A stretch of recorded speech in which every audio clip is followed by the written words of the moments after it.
I think we can all agree that one of the main things we've learned thus far in gender communication is that gender is actually really hard to define and even kind of hard to understand.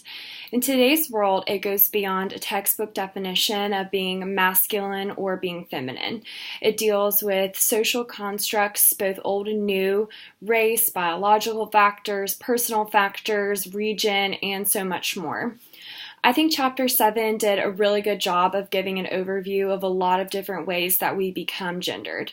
As always, I really enjoyed reading the personal text boxes because I think it makes what we read in the textbook more relatable and the language is easier to apply to real life situations.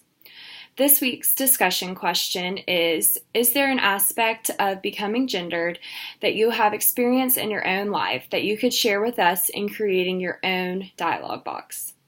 My own dialogue box would read something like this. My gender journey has mostly been shaped by parental modeling.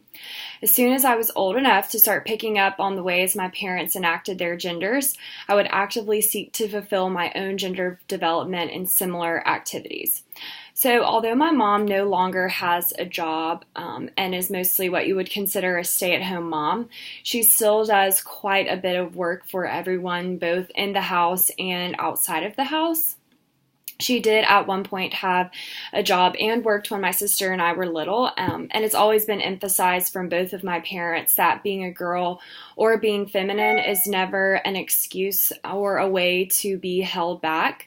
Education is really important in our family, and so is a strong work ethic. I think that as long as you are embodying these in some way, the type of work you are doing doesn't matter. So going forward, I'm really excited to kind of continue my gender journey, whatever that might look like. And also I'm excited in the future, if I have kids, to kind of give them the freedom to understand gender in their own way and never kind of force them into the lane that I think they match based on their sex.